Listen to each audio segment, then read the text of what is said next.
So as we seek to unravel the complexities of cybersecurity within nonprofits, I would like now to turn our attention to a group of experts here today with us who will be sharing their insights.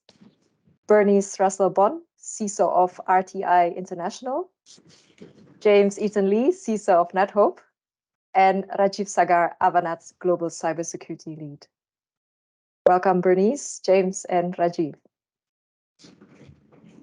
Let's get started with maybe a short intro about yourself and your introduction and your organization. I mean, since our theme is how to hack a nonprofit, give us a quick response on how would you hack a nonprofit? Okay, I'll jump in. Again, I'm Bernice Russell-Bonn, and I am the CISO at RTI International. And good morning, good afternoon, welcome to all. My role primarily is to ensure that we keep our institute safe, right? And I approach that from a risk management perspective. And so when you say how to hack a nonprofit, again, we look at it from a risk perspective, knowing what our assets are, knowing where our people are, knowing the activities and understanding what our people do, and try to make sure that we have controls and processes in place so that we are aware if something does not look normal. I'll put air quotes around that, and have the appropriate processes and procedures in place to address that. James, do you want to go next? Then I'll. Happily, yes. So I've introduced myself already, but maybe one of the things I didn't say in my introduction was in a past life, this was my job as a cybersecurity consultant. I broke into things for a living. Anyone who does that will probably tell you start with the people. They're not always the weakest link in institutions, but quite frequently they are. And I touched on some of it in the kind of opening session, but not just the sort of user behavior that we're used to seeing. Anyone with an inbox will see their inbox full of invitations to click to make money or install the latest software update, which if you're an attacker, is a very easy way to get into somebody's workstation or get access to their account, which generally lets you access something else. But maybe for a sort of a second and a slightly different answer, and picking up on something Bernice said, the perennial challenge for any cybersecurity professional is asset management. It's just understanding what it is that you've got to defend. And when you're an NGO, you probably have a much larger attack surface. You have many more partners, many more technology systems than a private sector actor, and that huge diaspora of systems out there in your program work, maybe run by volunteers or by others. As an attacker, for me, that's fantastic, because if you're not thinking sustainably about how you fund, how you patch those systems, if you're not building things in a well-governed way, you probably have many systems you're not aware of that I'm interested in, many of which might be profitable for me to compromise or might have interesting data in them. So I'm going to go people, and I'm going to go big and broad and try to understand what's out there that isn't one of your core systems that you might have missed. Excellent. That just leaves me. Hi, everyone. My name is Rajiv Sagar. I'm responsible for Avanade's cybersecurity consulting business globally. And what do? We basically help our clients enhance their security posture on their journey to becoming cyber resilient. I don't believe we're ever going to get to 100% secure. And so we're going to get on that journey to become more resilient. And we believe that by doing this, we can help organizations protect the trust of everyone that they serve. And that may be their partners, their employees, or their vendors. I've been working in cybersecurity on and off for about 10 years, in the last 3 or 4 years with Avanade. And talking about where would I go for, my view on the Achilles heel of most organizations is normally the third-party vendors. I find that we may protect whatever we want, but there's always one little gap connecting us to some other party that they could be fixing air conditioning systems, they could be providing all sorts of services, and they're connecting to our systems. And we may protect our house, but this one little alleyway going to another vendor supply chain is where I would go in an attack, because I find that they seem to be one less step below. Sometimes that may depend on the vendor as well. Thank you. So non-profit organizations can become attractive targets for cyber criminals. James, you mentioned that as well earlier in your presentation. So the attackers may exploit the organization's reputations or the charitable causes to launch their cyber threats.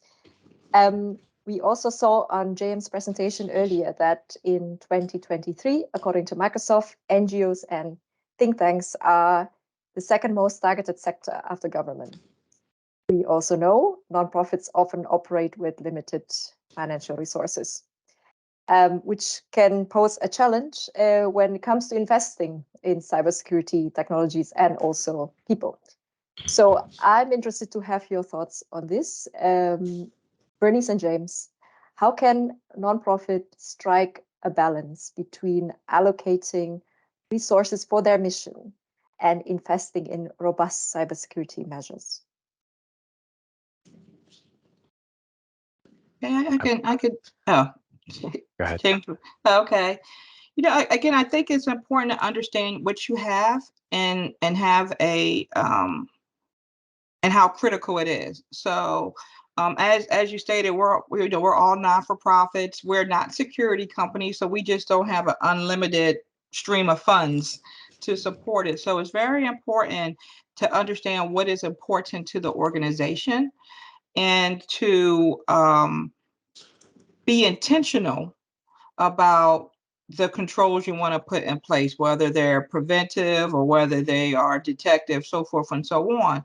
And I think it's the opportunity we have to try to have controls as inherent as possible. The way we protect data 3 years ago is different today. And so I think it's important to always look at your tool set and determine where can you collapse your inventory. A lot of times we aren't taking advantages of all of the functionality tools give us. We constantly say, hey, there's a new toy for a SIM, here's another one for endpoint. And now we have key vendors out here that give you the capability to really collapse and consolidate your footprint with vendors. We were just talking about vendor risk. And so one of the initiatives, I'll use that we are really saying what tools do we use for what purpose. Where do we have the opportunity to consolidate? Where do we have the opportunity to take advantage of functionality that we have in the past and reduce our footprint? That's one way that you can try to reduce costs, but yet not compromise on protecting your organization from being on the front paper. At the end of the day, that's one of the big things we want to protect against. So that's one of the ways we try to balance our funding with the fact of having resources for the mission of our organization. Yeah, those are great thoughts. I would agree with all of that. Adding a bit, maybe, I think the matching the way you approach cybersecurity with your organization is one of the most critical things you can do. So what do I mean by that? Understanding what it is your organization has to protect, what kind of financial loss you might suffer, what kind of harm you might cause, and then establishing a baseline for your cybersecurity program that's linked to that. Now, that's intrinsically quite a difficult thing to do. If you look at a framework like ISO 27001, you'll probably find advice that says, do an organizational risk assessment, agree with your board what it is that, the risk tolerance is and build your program based on that. It's great advice. If you're a small nonprofit or if you're just starting, it's intrinsically quite difficult to do, but there are shortcuts, right? So I mentioned this in the opener, frameworks like the CIS framework, and actually most cybersecurity frameworks have this, usually have a sort of maturity model built in. And although there are some cybersecurity controls that might be less relevant to you, or you might choose to apply in a different way, chances are if most organizations are applying passwords to accounts or rolling out multi-factor authentication, you probably want to as well. And by thinking about a structured programmatic approach to cybersecurity, and by going, these are the absolute basics we need to operate, it can be easier to start to have that conversation with boards or others about what the non-negotiables are and go, well, look, these are just costs of doing business. We need to factor these into our budget. And of course, then you start to kind of integrate a little bit more closely with your business strategy. And this is where the role of the senior person in running your cybersecurity program, whether it's a CISO or something else, isn't just to plan, isn't just to build, isn't just to be the police. It's also to partner with your organization really deeply, and not just in order to tailor your cybersecurity to the organization, but also to think about more broadly how you use digital. I've found when I've done internal roles that actually there are weeks where as much of my time as a CISO or an information security professional is spent thinking about cybersecurity and what controls I want, or what detection and response technology I need, as are spent talking to business teams about what their broader digital needs are. Because when you can be smart, and I think this sort of dovetails with Bernice's point about getting good use of the technology that you have, where you're smart in working with business teams to understand that they need to manage volunteers or store data out in the field, where you can be really proactive and partner with the rest of your organization. Not only do they make better use of digital, which as cybersecurity professionals is probably something that we all want to do anyway, but also you can start to make the cybersecurity cost less. In effect, you can start to think about cybersecurity problems long before they arise. So, rather than talking about the system that your team has implemented, which needs some controls retrofitted, you start to think way in advance about minimizing the amount of data that's collected to begin with, or how their strategic goal can be accomplished without collection or without build. So I think you start with that sort of you start just by replicating the practice of others. You think about maturity models, you think about good business practice, you pivot through tailoring to your business activities, and ideally you integrate really tightly, and you're this strategic ally that lets you reduce the size of the problem but also sell it better. Thank you. What I see often is having poor password hygiene or falling victim to phishing attacks, maybe due to a lack of cybersecurity awareness and understanding. In your opinion, what are the key steps nonprofits should take to create a strong cybersecurity culture within their organizations? Bernice, maybe we start with you. Okay. Yeah, I think cyber security awareness is very key. Our company, our employees, our staff are our number one defense, honestly. And so it's very important of the awareness of protecting your information. What we find is that the more we can relate protecting company assets to your own personal assets, there's a easier understanding, and it helps to drive a good habit all the time. So we try to definitely we have awareness training for our staff, but we also send out notes probably twice a week, whether it's about an iPhone update or whether it's about something with a personal device, because again, we want staff to be safe at all times. And more, for flexibility, remote work, teleworking, people are accessing information from mobile devices, sometimes personal devices that you might have a mobile device management system on. But it's really about helping people to constantly be thinking about protecting their own data. Therefore, it's a little easier transition to understanding and protecting company data, to understand just the threats out there every day, whether it's phishing, watch out for these little phishing details, or just about keeping your device in the open, protecting your laptop, protecting your phone.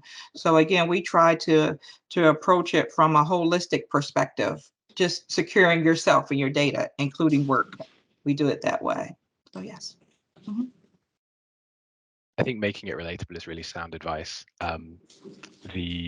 One of the smarter things I've ever done as a cybersecurity leader actually was hire or get access to a comms person who, and I'm not going to pretend this was my idea, it was 100% theirs, but did a mapping of the different voices that work for different parts of our organizations, which I will freely admit did not match my intuition. It turned out that our finance team was extremely interested in a rights-based approach to cybersecurity, and actually some teams that I had intuited might like that kind of messaging really cared more about reputational finance. So thinking about what kind of messaging lands, and if you have the luxury of doing it, getting somebody whose job is communication or hiring for those skills in your team is a really smart thing to do. And you can be quite creative, I think.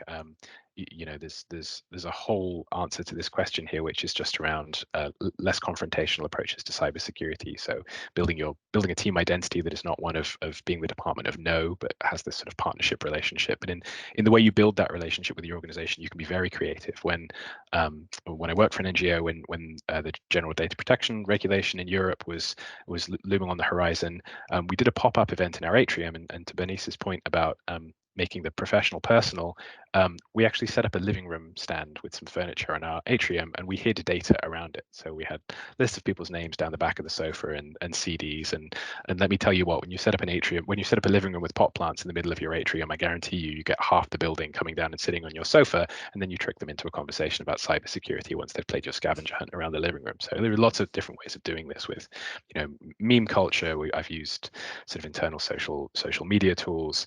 That consistent flow of communication, I think, which is not just about, change your password or, don't click on this thing, whatever it might be, but that connects it to the real world. Don't just communicate to your staff about what they shouldn't do, communicate to them about what's changing or what's interesting, and really start to build that relationship deeply, I think is the only way to make a meaningful dent in this.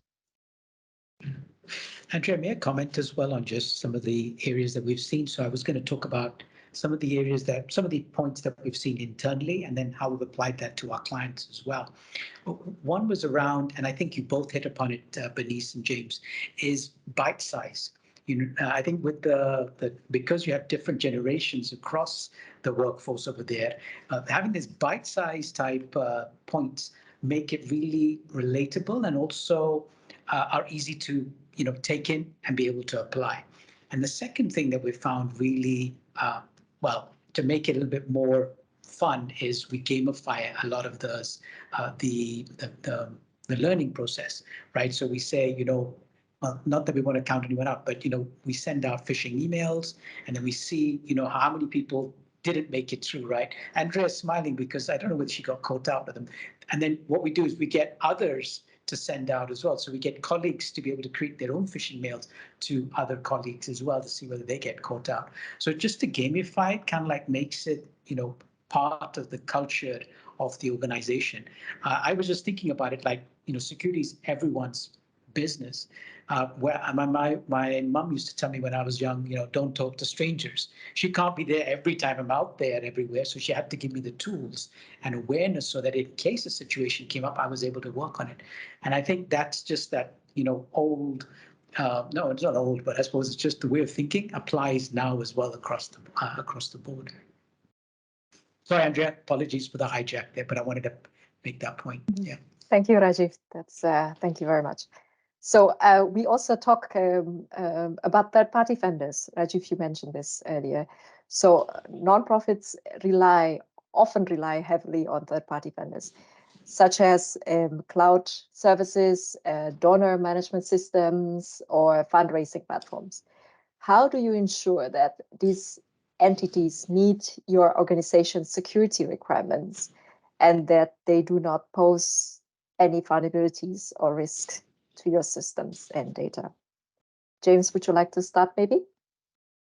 Yeah, happily. And kind of connecting it back to the real world, and we've sort of indirectly touched on some of these examples already, but some of the most high profile breaches in nonprofits in the last few years have been have come from third-party vendors. So many people will be familiar with the breach in Blackboard.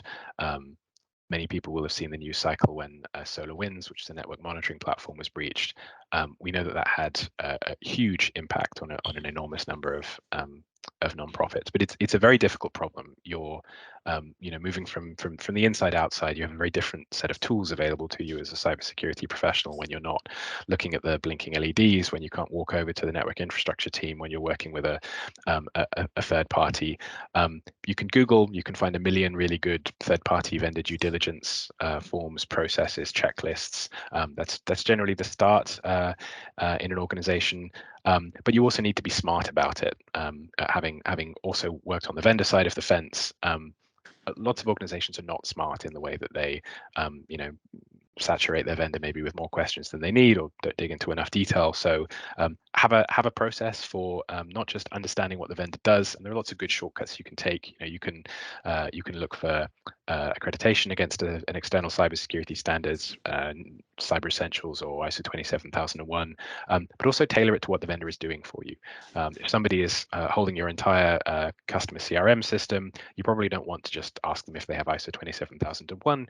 You probably want to dig into specific controls. You maybe want to engage more deeply to understand how to use the platform effectively. Whereas, if it's the sort of company that cleans your building, maybe your questions are different entirely. So I think the starting point probably is thinking about a process. Talk to your peers, talk to other people in the sector that you're in to understand what questions you might need to ask. Be smart and thoughtful about how diagnostic different types of questions, different types of due diligence are. Questions about policy frameworks, accreditation, but also try and integrate it into your procurement process. Most procurement people that I've talked to are quite smart about thinking about commercial risk. They're very good at thinking about, the level of debt their suppliers have, or, the sort of longevity of the product or intellectual property. If you haven't already, this needs to be one of the risk thematics that you work with your procurement people in order to actually think about across your entire product catalog, because the temptation can be, as a cybersecurity person, to start very detailed and very deep, quite reactively based on the first supplier that's sort of comes across your desk, probably doesn't scale. But if you work with your procurement team or your partnership team or whoever they are to really design something that's smart and that scales up and scales down based on the risk, I have yet to find a procurement person that doesn't want to do this exercise with me. Yeah, all great points. Totally agree with James regarding, just that risk process, because not all vendors are the same, right? What are they doing? What services are they providing? Do they have access to data? What do they have access to? Again, so it's very important to understand the profile of that vendor, because I think you mentioned also too, James, because everything doesn't need to be protected the same. So you cannot just throw out this huge net of controls for everything. You have to understand what that profile is and then have the appropriate level of controls. But again, I think the number one thing is to understand that vendor profile, to do due diligence, to ensure that whatever controls they have in place, they are within the risk appetite for your company, and make sure that's a continuous process. It's not a one and done. There are third-party products out here who do vendor monitoring and due diligence for you and give vendors a score, just similar to our like a credit report for a vendor, right? And so there are some baselines that you can put out there to help determine. Another key thing I think also is which is coming up more and more, just about network segmentation, right? You have your Internet of Things. So, with all the automation, you have a lot of vendors that do things like your HVAC and, like you said, and maybe lighting and so forth. They don't need to be on the same network as your financial data and other key systems with critical data in it. So again, having that separation allows you to then customize your baseline of controls you have with particular vendors. And I think the last thing I think that's very important from a vendor perspective is to understand the redundancy. If that vendor is not available, what is the appropriate redundancy that you have in place? And then, and again, that's going to be based off criticality. You may be okay to not have anything with them, but especially for these cloud providers, you want to make sure that if something fails one place, they have a failover. So again, not to really jump into the weeds, but again, depending on that profile of what that vendor has access to, the data they may be storing and so forth, that will then kind of dictate the type of controls and or due diligence you do with those vendors to make sure that within the organization's risk appetite to use. Your thoughts, Rajiv? No, I agree with what's being said over here. I mean, I think in terms of just, and Bernice, you hit upon it. The fact is that you have people who are accessing your systems, and you want to be able to segment them out. But also, I think when we are doing any of the education as a whole, when we're educating, we need to include them as part of the awareness programs or the cultural change programs.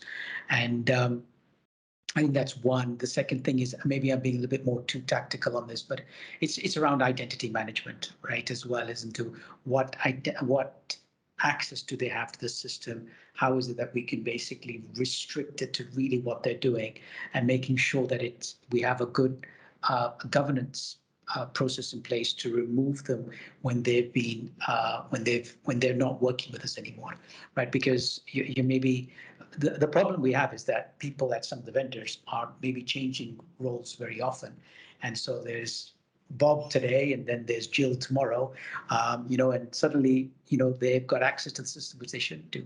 So being able to manage that in some way is quite key. Normally, just wanted to bring up some of the organizers we worked with, they're actually, before they take on some of these vendors, they ask them to undergo an audit from a third party, which not everyone can afford to do, but they say as part of the procurement process, we want you to tell us what systems, what security systems, what is your security like at your organization? How do you maintain it? And that's another way that they go out, making sure that you can't do any work with us unless you've passed the test, right? So. Interesting thoughts. Next thing that I want to have your insight is diversity. So a diverse workspace or workforce brings a wide range of ideas and bringing different perspectives, which can then lead to a more effective cybersecurity strategies and practices. What are your thoughts on this? How important is it to recognize that diversity is a strength that can lead to innovation and enhance the overall effectiveness of cybersecurity efforts? And also, how do you see this helping the talent gap? Bernice, would you like to start? Absolutely. I think diversity is critical. You have to have different perspectives to try the solution. You don't want everybody coming from the same background, the same thought process, because that's not who you're dealing with when you're looking at your threat, right? Your threat actors and so forth. And so I think it's very important to have a diverse work group from an age perspective, from a to have females in cybersecurity, and it's that, again, to have a diverse workforce as much as possible, because as we try to problem solve, I'll tell you my perspective, and I'm, then, and I smile when I say that I'm a little older than some of the other folks on my team, but they deal with technology different from me. It's the second nature to them. And so one of the critical things I would say when implementing security is to cause as less friction as possible with your end users, because the more friction you cause, they won't use it, right? So it's very important to understand how someone 25 wants to get access and do their work, and the flexibility is different from my user who may be 55, and security awareness is different for the different people and the different roles they have within the organization.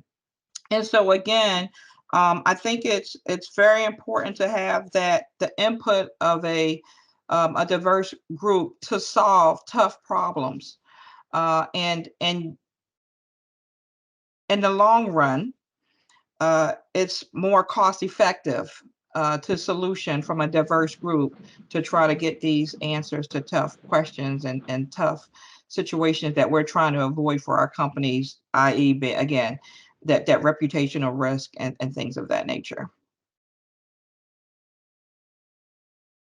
Okay. I'll pick up there, maybe.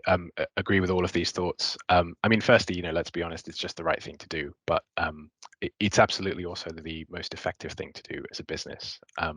The sort of image we often have of cybersecurity is, green text on a black background. Those roles exist, that space exists. it's far and away not representative of the entire cybersecurity space. In a mature organization, you need all sorts of skills. You need people who can communicate, who can analyze, who can understand, who can persuade, people who have deeply technical skills, people who have very sort of psychosocial skills. They don't exist in every particular group of people. If your hiring process, if your team development, if your team structure before you've even got to hiring a particular role doesn't leverage and think about all of those skills, you're cutting off huge proportions of the workforce from being able to accomplish kind of useful things for you. And particularly when you're in an NGO, if you're thinking not just about liability or regulatory fines, if you're thinking about impact on people, and if your cybersecurity program also touches on data protection, if it thinks about how you use data, you also cut yourself off from the lived experience of what your work actually looks like. If you're in an international NGO and you're hiring purely domestically and you're hiring a particular demographic of people, and you're not providing opportunities for people who are, across a range of sort of low and middle income countries or different locales, and your job includes understanding the impact on those communities, how can you understand what that impact is if you don't have people who have lived experience of what happens when things go wrong in your team? It just doesn't work. And then kind of, broadening out on this sort of enlightened systemic self-interest point, one of the things I mentioned, I think, in the introduction was that we do cybersecurity training. We run 73 people through the SANS, the GFAC course, SEC 275's foundational cybersecurity training. We had candidates in Malawi, Senegal, South Africa, Zimbabwe, Nigeria, 20 countries across Southeast Asia and Sub-Saharan Africa. We know that long-term, as international NGOs, the only way we solve the cybersecurity problem is not just if we broaden where we pull in skills from, but also if we broaden the size of that pool itself. We know that there are not enough people internationally to meet the cybersecurity need today, and particularly as nonprofits. If we don't play an active part, not only in drawing upon the existing ecosystem of talented people in all of the countries and spaces we operate in, but also stimulating that pool so it's bigger next year and bigger than in the next decade, we're actually making the problem bigger for ourselves. So, even if at the kind of where the metal meets the meat operationally now, the kind of, you've maybe got all of the skills you need, thinking kind of long term, if we're not, sort of diverse and inclusive in the way we build our teams, hire people, stimulate skills, we're just making the problem harder for ourselves long term.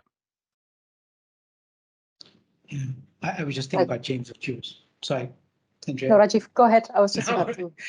Yeah, I was going to say that, diversity in the workforce means diversity in thought, and that's what both James and Bernice are bringing up. And James, what I really liked about what you said around the training with the Science Institute is great, because what we're talking about is the fact that we want to find people, we want to address the talent gap by finding people that have key traits: curiosity, problem solving, critical thinking, right? These are essentials for the field of success. The technical training can be taught, right? But these traits are really hard to find. So by widening that, the whole, the people that we can actually go after and train helps by going, by broadening it up and looking at underrepresented communities in our whatever locale or our area that we're working in. And I think, I worked in Africa and I've worked in Asia, and I totally get what you mean. The thought processes are different, right, from the US and Europe. Even within Europe, there's difference as well. So having that access and having people from these different areas really ensures that when we are protecting ourselves, we're doing it in a way that we're able to bring in the diversity of thought from what could be impactful in that particular community or area or country.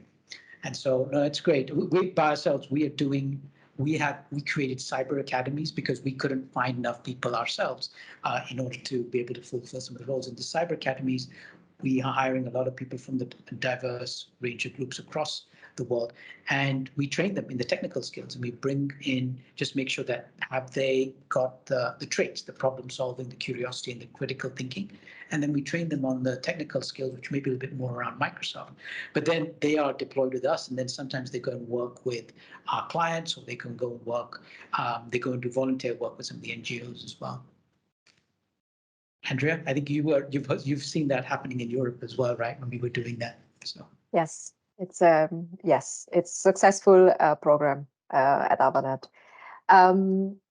You touched about the next topic earlier in your presentation, James, about the role, the importance of the board and the leadership. So I would like to hear your insight, three of you. What role does the board and leadership play in establishing a strong cybersecurity framework within the nonprofit organization? James, would you like to start maybe? Sure. If it wasn't clear already, I talk in strange metaphors, and the metaphor I often use for this is that it's a bit like the space you have to navigate in. You know, if you're sailing, it's the amount of ocean that is accessible to you and where the winds blow. If your board is not brought in, you have a very small amount of space to move around in, and the wind maybe is not blowing in the direction that you need. Whether that means that you don't have support to write budgets or roll out organizational change programs, integrate into the right parts of the organization who maybe you've not got such a strong relationship with. If you've not got a board that is supporting what you do as a cybersecurity leader, your work is much harder. I've heard the work of a cybersecurity team described a couple of times as being a bit like running a business within a business. You have to be quite entrepreneurial, particularly if you're in that kind of growth stage. You have to have a great product. You have to sell the product to an audience of people who don't necessarily want it. The value proposition has got to be really clear, and if you don't have a board supporting you in order to do that, it's really tricky. But I also made the point about tailoring what you do to an organization. You know, the boards of organizations, or in a non-profit, its trustees are the guardians of purpose for the organization, and that usually the place where all the knotty, difficult decisions about strategy or risk end up gravitating to, whether it's sort of responsibility or being informed. And once you've moved beyond rolling out MFA and patching all of your systems, we only run effective cybersecurity programs as nonprofits if we really start to integrate deeply, particularly into more risky and more challenging areas of our work: advocacy, campaigning, humanitarian response, conflict, things that involve large amounts of data, and understanding the link, making good decisions about what's safe for organizations, maybe where to engage and where not to engage. This is the province of the trustees or the board, and you need to enlist them, to help you make those decisions well, or maybe to help them make those decisions well. So they provide space, they give you the freedom to operate, they put wind in your sails, but also they're a key strategic partner once you move out of the technical and actually start thinking about what cybersecurity means for your organization. So if they're not there, you can build a program, you can run it, it might be partially successful, but it's never going to really sing. Yeah, totally agree. I'll just add a little bit that I think it's very important for the board to understand and look at cyber as a business decision. As cyber is not a standalone. Cyber is a part of the business, and it has to be a part of your roadmap for where you think the company is going. And so it's a little bit of a different view. And I say that because I think I mentioned earlier, security needs to be as inherent as possible.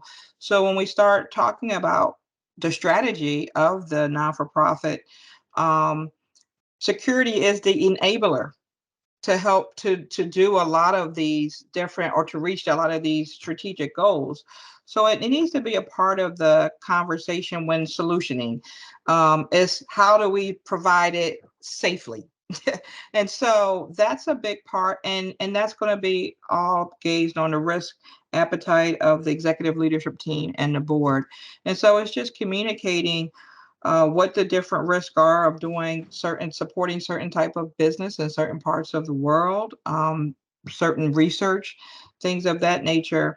But looking at security as an enabler to solve problems, to expand services and things of that nature, and having it be a part of the solution, not an afterthought.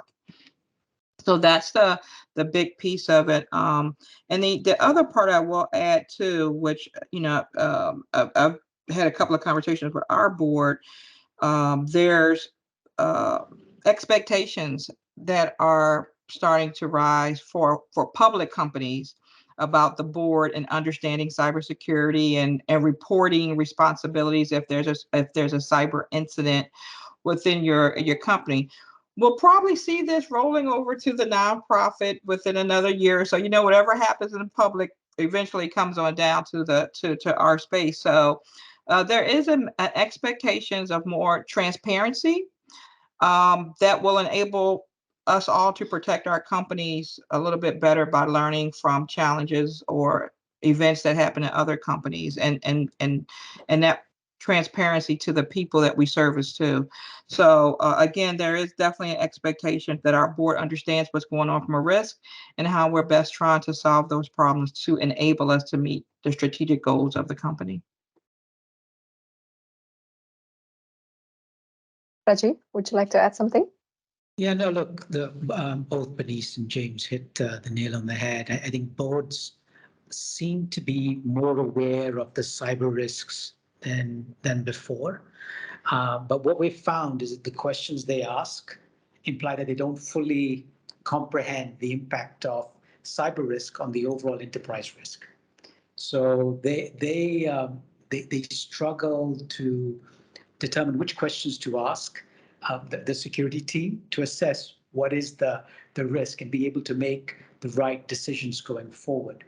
So what it does mean is that it comes down, unfortunately, the onus lies on the security leadership to basically outline how can they, outline the financial, the economic, and the operational impact of the cyber risk, not just the technical aspect of it. So going beyond just not the technical, but impacting that, and then linking that risk to how it will, as part of the cyber risk management, linking that to showing how will it achieve the business objectives or the NGO's objectives or the MPO's objectives, right?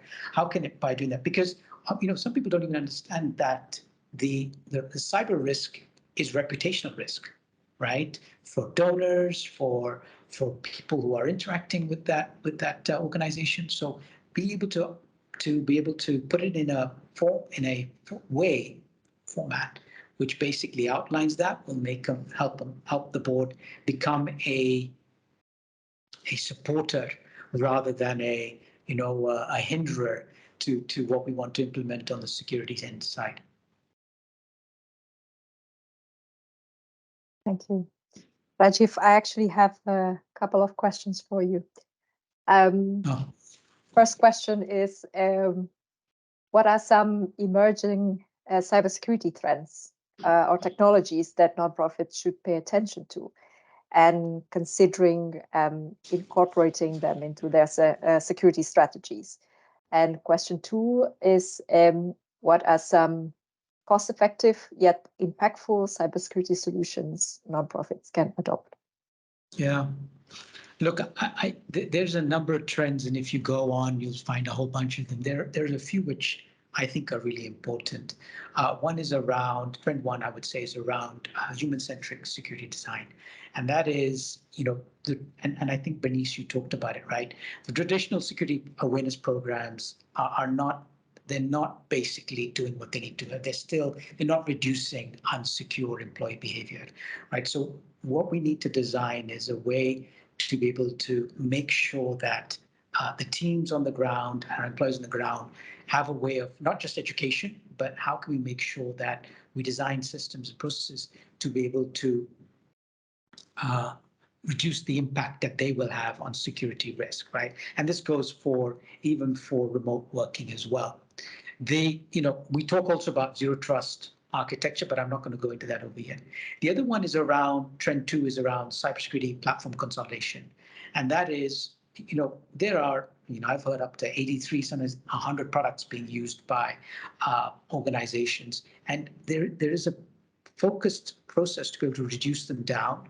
And by reducing them down, you reduce your cost of training, integration, and product licensing, right? So cost. So overall, it can help. So this going from, moving from best of breed to platform is a much better approach. We discussed about the boards, right? That's really important. That's a trend, which is making sure that, we have got the boards on board is very important. And then trend four, I would say, is around this continuous threat exposure management. And this can be done in a number of ways, but making sure that we are doing penetration testing, looking at managed detection response, having, a partner, a supplier vendor partner working with us on detection response, continuously managing that is a very is an important way of making sure we're moving forward.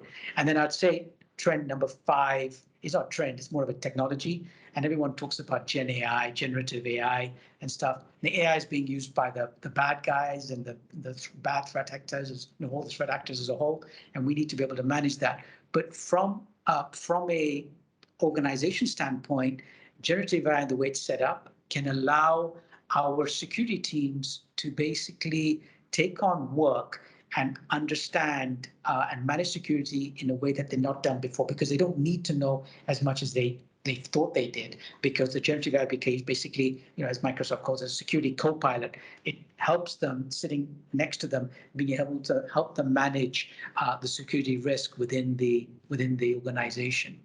And then in terms of cost-effective, impactful security solutions for nonprofits, number 1 on that list is employee training and awareness. That nothing's gonna go unless you got that sort of, that's number 1, right? And I know I'm talking basics when we talk about, keeping systems and software updated, but it's amazing how often that's just not been done. Implementing multi-factor authentication. We talked about third-party vendors, sorry, third-party products was in my head.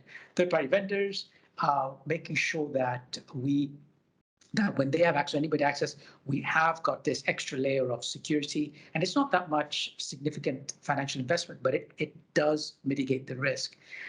Making sure that you have an incident response, backup, and disaster recovery plan. I think that's just very basic, table stakes, as I heard it's being called. It just needs to be there. And then the last one, I would say it's not a solution, but a suggestion, is in terms of partnering with organizations with expertise. There are a lot of companies out there that will work with NGOs and NPOs, just helping them to manage the threat landscape. We talked about NetHope, the way that they've been working as well. By engaging these third-party professionals for periodic security audits, penetration testing, and identify vulnerabilities will really help to mitigate risks effectively. That's my long and short of it all, Andrea. Thank you, Rajiv. So we have covered a lot of ground today and learned a great deal about the challenges nonprofits face, but also impactful solutions that can be adopted. We encourage you to continue the discussion, raise any questions you may have, and reach out to us anytime. Thank you, Bernice, James, and Rajiv, for your time and for sharing your insight. I'm handing the session now back to you, Maddie. Thank you.